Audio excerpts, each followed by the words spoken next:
Today on Between the Lines, scientist and philosopher Gerald Schroeder. I'm Barry Kibrick. Gerald has worked in both physics and biology, but in recent years he's emerged as one of the most popular and accessible apostles for the melding of science and religion.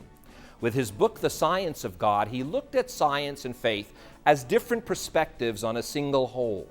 Now with his latest book, The Hidden Face of God, he takes a bold step to show that science properly understood provides positive reasons for faith. I'm a writer today because I was a reader when I was 11 years old, and it was... You do not need to prove your state of happiness to anybody. Most of these speeches were as much as a month in preparation. Characters, the heroes in this book, are seekers of truth in a story that involves a lot of corruption. You don't get a chance to really talk about what's real, and it's the first thing to do. Gerald, welcome to the show. This, I want to let my viewers know, is a first ever for Between the Lines.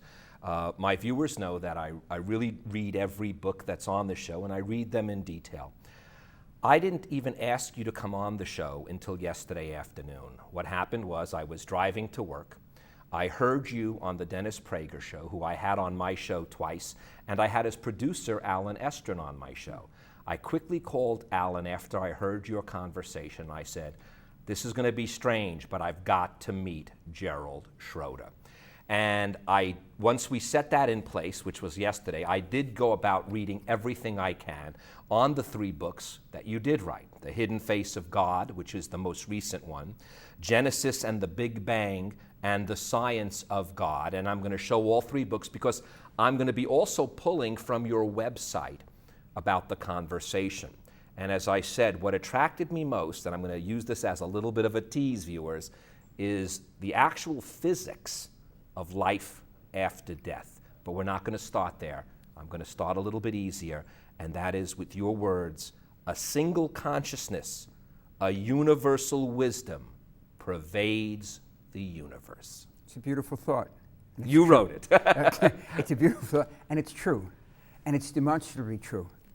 It's not demonstrably true in tapping into this wisdom, because that you either feel or you don't feel. But all of physics, with no exception, holds by the fact that there's a material oneness that it pervades the world. The material oneness being that everything is made from the energy of the Big Bang, the creation of the universe. After the creation of the universe, nothing physical was ever created. Everything is made from that. And Barry, what that means is the stuff that makes up you, your body, not your soul, but the body, the stuff that makes up me, the table, whatever, the chairs, the clothing, all enters the universe 15 billion years ago as energy, light beams.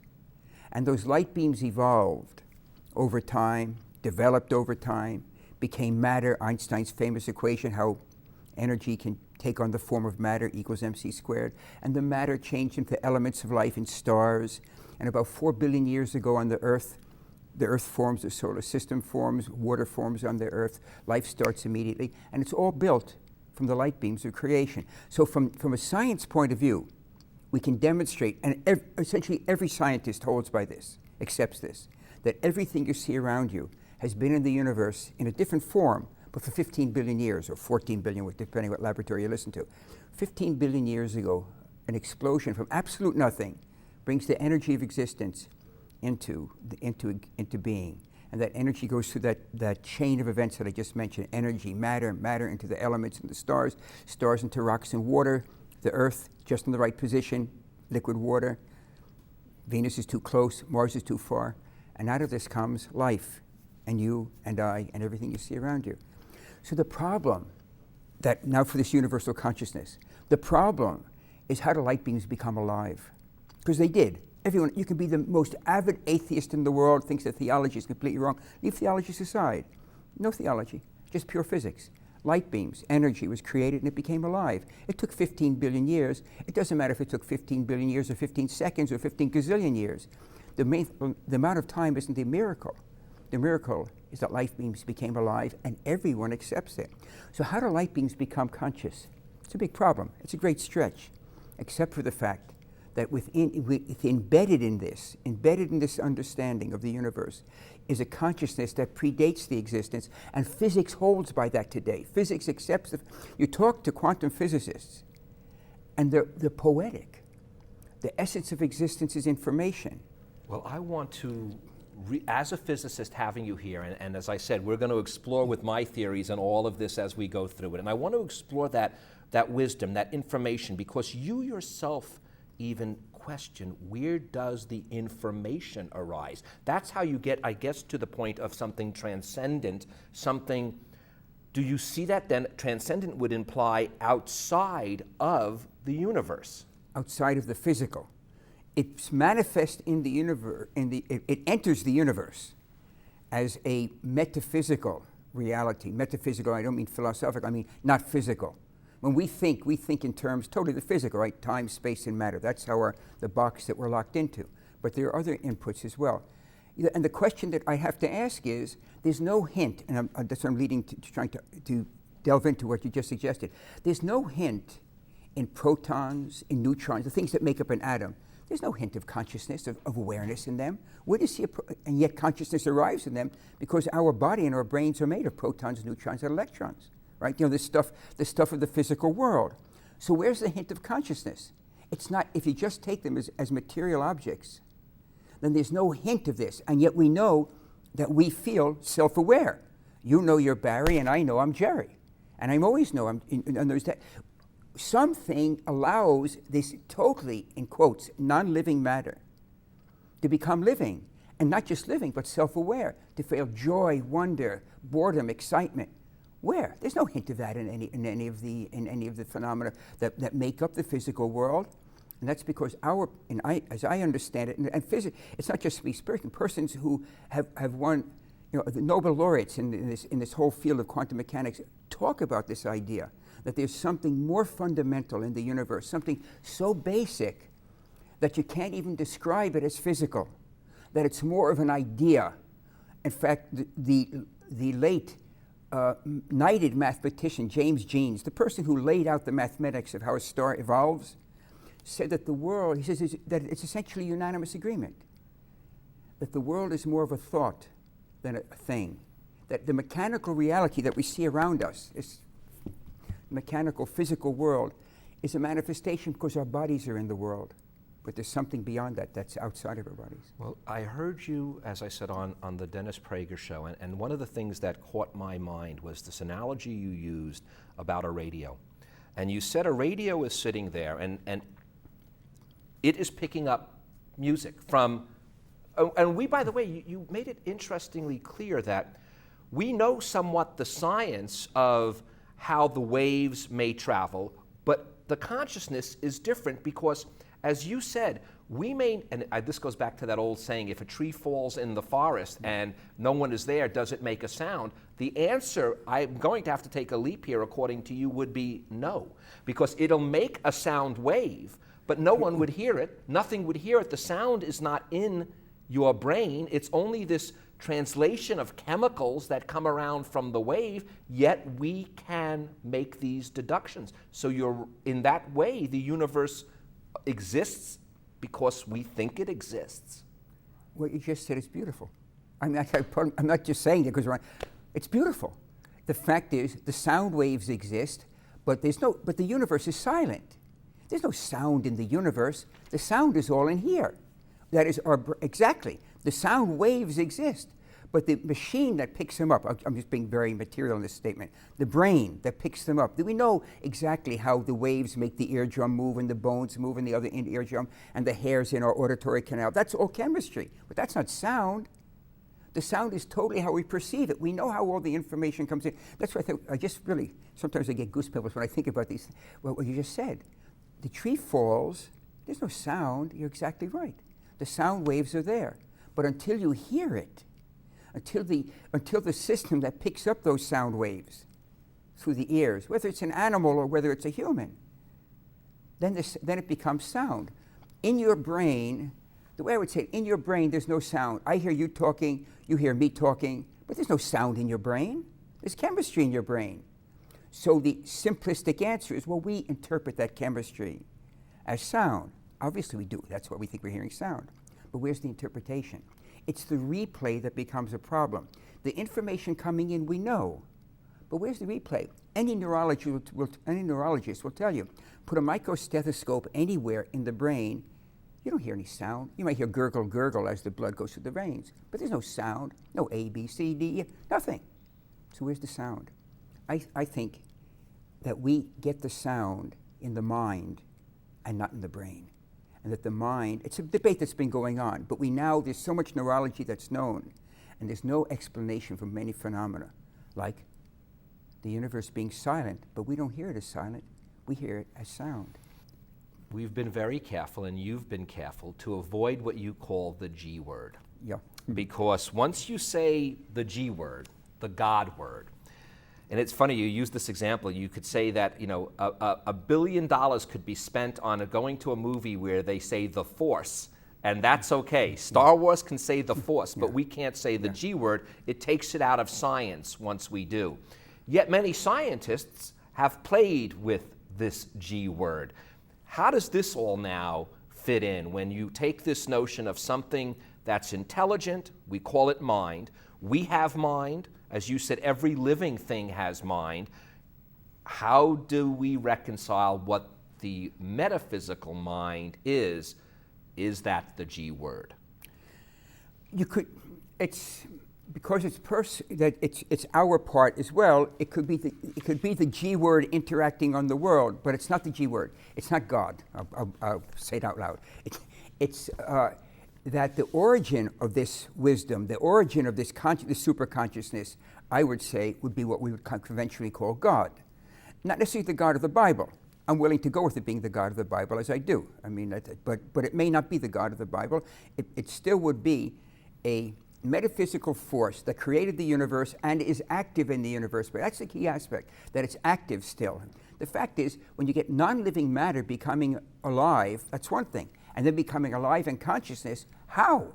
It is as if there is some other force imprinted into the world, and that would, the source of that force would be the G word, the source of what's making the world go together. You mentioned Einstein before, and everyone knows E equals mc squared, but I'd really love to explore that for a moment, because what that really says is that the energy, E, is equal to this mass of all the mass. So in other words, like you said earlier, all the energy that has ever been here is here.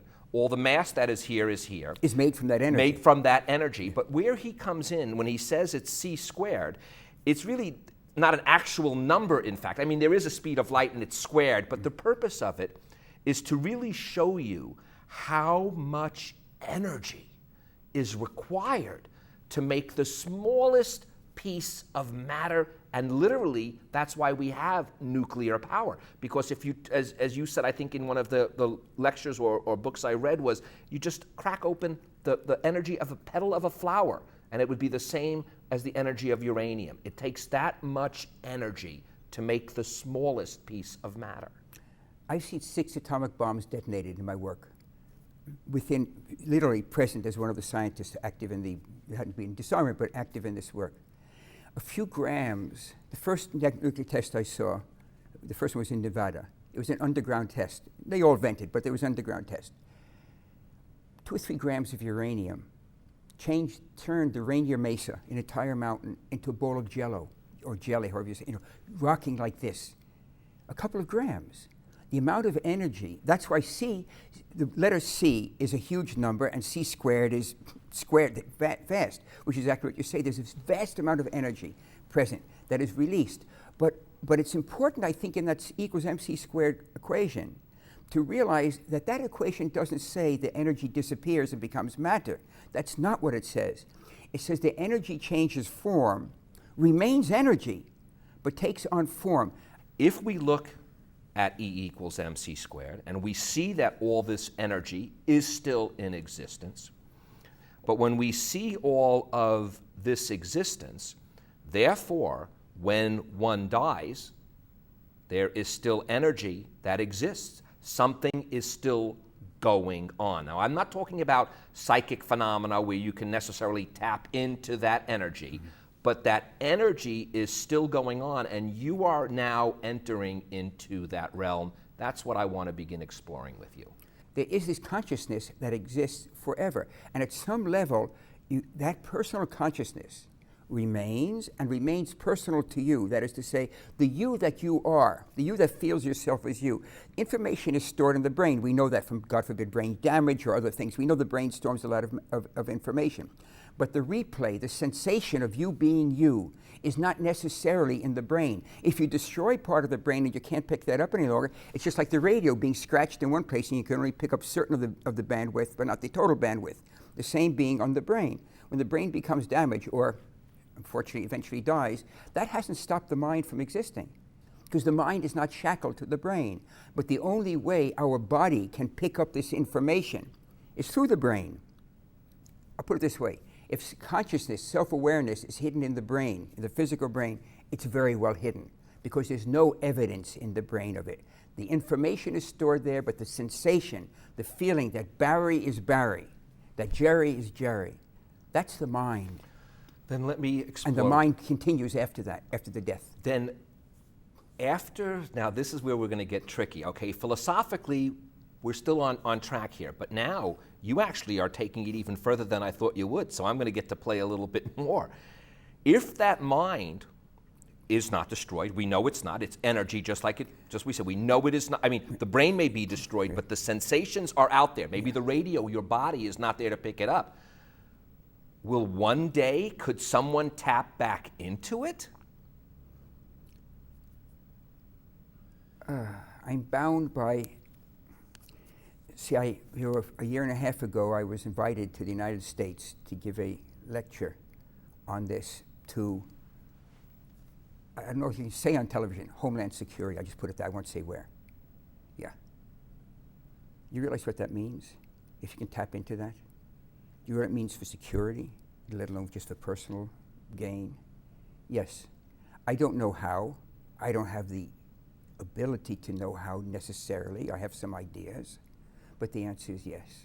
That's out there, because the mind, again, I give an example.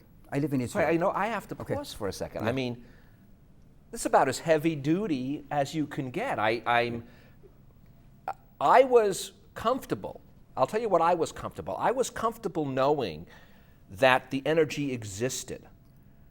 I don't know why. That didn't seem to be even that big of a leap of faith for me. It seemed that I was surprised that people didn't agree with that. That is the physics. The tapping in part, you're going now someplace very different. If the brain, now this energy, which is the mind, is not necessarily the energy that was created at the Big Bang. That energy made stuff. This energy, we're talking about something, a metaphysical concept of energy, this mind. If the brain can tap into it, and the brain does tap into it, because we're both self-aware, thank God, at the moment, that means that some level of a chemical, physical, probably fantastically complex system is able to tap into this mind, because you're tapping in, you're experiencing it right now. And it's not New Age. I want to get very clear. This is not New Age. It's new physics. But they are the most ancient commentaries in maybe in other religions. I know biblical religion. Okay, their most ancient of commentaries talk about this. Not esoterically. They bring it down to the specific wording of the text. I'm sure it's beyond more than you'd like to get in at the moment, but it does. In the Science of God, I have one paragraph on this. I even know the page 177. Why? Because I didn't know I had it in my books. And when my students said, "Wait, you talk about this in the Science of God page," and there it was. The fact is, there's subtly in the wording of the text that tells us that there's this wisdom, mind, however you want to say it, that pervades all existence. We have a small part of it. That's what's instilled, like a spark. You have a flame, and these sparks go out. Physically, we're a small part of the big creation. And mentally, we are part of that of a mind. If you can make a brain that can tune into it, and the brain we know is chemistry. If you can make that chemistry, you can tap into it. Simple? Obviously not. But it wasn't simple to invent a transistor or for the website to be, and the web, the international. But it can be done. And once it can be done, you say it's heavy. It's about as heavy as you can get. Gerald, I need to take a break for a second. I want to put up your website. I don't know if you'll even respond. Do you? I didn't even get a chance to ask. Will you respond if people contact you through there? They make it short emails and no attachments. I do not open attachments. Okay, great. Let me give out your website. There's got to be a lot of people interested in this. And it's also, by the way, where they can find out more about The Hidden Face of God, your new book, Genesis and the Big Bang and the Science of God as well. It's www.geraldschroeder.com. That's GeraldSchroeder. D-E-R. That's right. GeraldSchroeder.com, as the name of the author is. And let me take a pause back, because I'm going to let that hang there, because if we go any further, I may start getting psychics calling me up, and I don't want to deal with that. Let me talk, though, about something that is in the hidden face of God, and this is the fine-tuning of the universe, a chapter that you call. And this also has implications, not quite as heavy as that last one, but it shows again some sort of intervention taking place. Yeah. The universe is made for life. That's given. The question is, can you get it by random chance? What it's saying is that our universe is designed for life. If there are not a near infinite number of the universes, then, in other words, if there's only one universe, and all the evidence is that there's one universe, the one we live in, it's designed. Everything about the universe, the idea that there are only three spatial dimensions, length, width, and height. But let's just look at the solar system, okay? Because, and if we're going to get into life. So what do you need for life as we know it? Well, we need, as we understand life, you need carbon, first of all. The Big Bang produced carbon only indirectly through the stars. The Big Bang creation was first energy, and then the first two elements, hydrogen and helium, very little of anything else. And then in the stars, the other elements are made by squeezing the hydrogen and helium together like Lego blocks, truly like Lego blocks, building these heavier elements. Carbon, it just turns out, which is what the only element in the universe, no matter how you think of any form of life you may think of, carbon is the essence. It has to be, because carbon is the only element of the 92 elements that we have that can form these complex chains. The next element that can do it is silicon. That's why transistors are made from it, but it's so big it doesn't bond properly for life. It bonds perfectly for transistors, but not for life.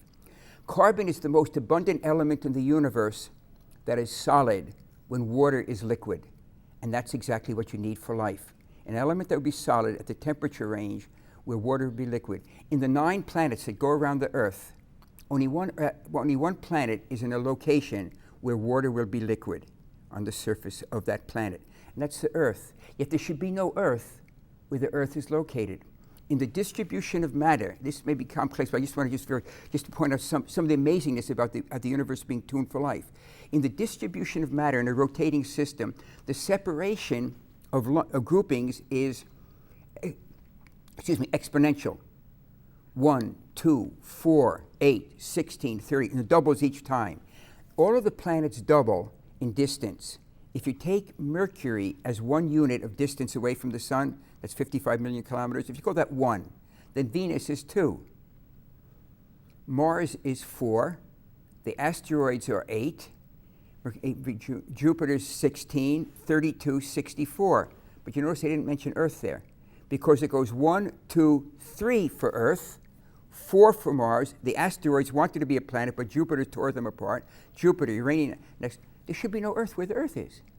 But the only habitable zone, the only zone in this magnificent region of the universe we call the solar system, the only zone where life can exist is where the Earth is. There shouldn't be an Earth where the Earth is. Does that prove there's a God, the big G word? Not in my book. But it does open the door for that possibility. I think, in other words, but that's just a very tiny aspect. The Earth is just the right size to hold oxygen and nitrogen, but not so strong that it holds hydrogen. Hydrogen would be a light gas. It's the lightest of gas. It escapes to space. If the Earth held hydrogen also, there'd be no life on the Earth. Hydrogen escapes, but gosh, just look, Barry. Oxygen, it's right there to breathe, to give energy. I mean, the subtleties are overwhelming. The right amount of water. I mean, the list is very long. But it makes one wonder, is the metaphysical active in the world? And those are the things that drove Anthony Flew from being just a deist, God winds up the universe and lets it run, to then stepping forward and saying, well, there has to be at least this far into creation, God present, getting the earth in the right place. And then what about rocks and water becoming alive? Random reactions? Pretty unlikely. And then, in other words, you can draw this G word further and further down into existence. And what can I tell you? It's heavy. Wow. Gerald, I'm going to end with life. That's what you said, and these are your words. The essence of life, of all life, is the storage, organization, and processing of information, and it's the expression of wisdom that lies at the heart of life. Thank you, Professor Gerald Schroeder, for sharing that information with us. Thank you for having me. My pleasure, and thank you for joining us. Now, before Gerald Schroeder leaves, I would like to leave you with these words. They're from his website, geraldschroeder.com. Wisdom is the fundamental building block of the universe, and as such, it is an inherent characteristic. In the processes of life that wisdom finds its most complex revelation. Wisdom, information, an idea. It's the link between the metaphysical, creating force, and the physical creation. It is the hidden face of God. I'm Barry Kibrick. Wisdom is the fundamental building block of the universe, whether you look through the heavens or through a microscope. As long as you look between the lines, you'll see the hidden face of God. Thank you, Gerald. If you'd like a tape of our show or would like to become a member of our book club and receive our weekly email show updates, just write us at barrykibrick@aol.com.